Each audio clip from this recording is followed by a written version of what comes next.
ang peke. Marami ang mga imitasyon. Swerte ka kapag ang nakuha mo ay original.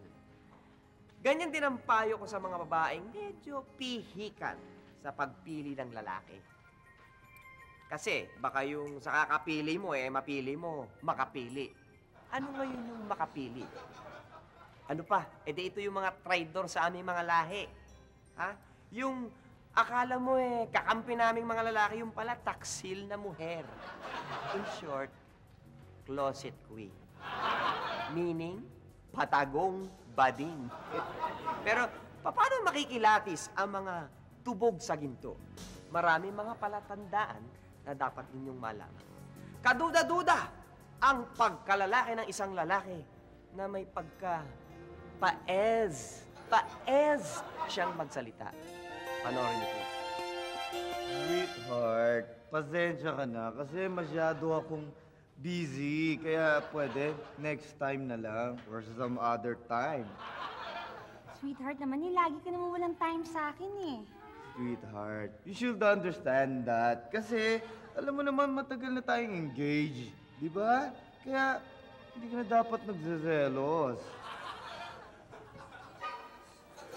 Kapag ganyan kasi magsalita ang isang lalaki, yung tipong naninigas sa mga panga sa pagbigkas ng S at yung mga iba pang letra, may tinatago yung kababalaghan. Ha? Ganyan kasi magsalita yung yung pilit niyang fine-fake ang kanyang pagkamacho. Ha? Pilit niyang nilalabanan na baka pumilantik ang dila. Kaya naninigas ang kanyang panga na nagiging sanhi ng kanyang pagka-S. Eto pa. Ito mas simpleng method ito para ma-check mo kung kaduda-duda ang kanyang pagkalalaki. Yung pagbigkas ng salitang kamuning. Uy, ano nga yung kalye pag tawid mo galing Kamyas? Kamuning. Oo nga, kamuning. O, nakita nyo, narinig nyo kung paano magbigkas ang tunay na lalaki ng salitang kamuning. Diretso, ha? Talagang kamuning, ganun lang. Ngayon, obserbahan ninyo kung paano magbigkas ang fake na lalaki. Ano nga yung kalye pag tawid mo galing ng Kamyas? Kamuning. Sure ka? Oo, sigurado ako, kamuning. Napansin ninyo? May kakaibang bahagyang extension dun sa dulo, dun sa ning, kamuning. Yan, hindi ko alam kung proven na effective yan. Pero sabi nila, okay daw yun. Okay, eto na. Ito na yung last test na ibibigay ko sa inyo. Napakasimple lang. Simple lang. Gulatin ninyo. Ha?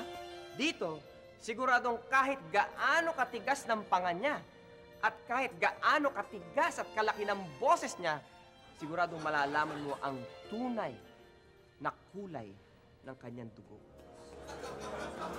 Sa pang beses na gawin mo yan, babanatan kita. Ako, hindi na ako nakakapagpigil sa'yo. Namumuro ka na sa akin. Pag ako, gumawa ako. Hoy!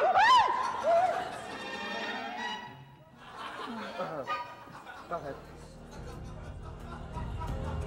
Sabi ng isang commercial, mag-ingat sa mga produktong peke.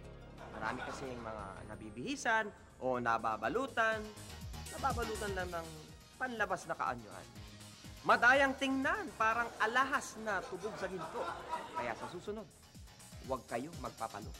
Hanapin ang totoo. Hoy! Ano ba? Ano ba yan? Ano ba? Ano naman? Ano ba? Mag-ingat sa mga bading. Ano ba?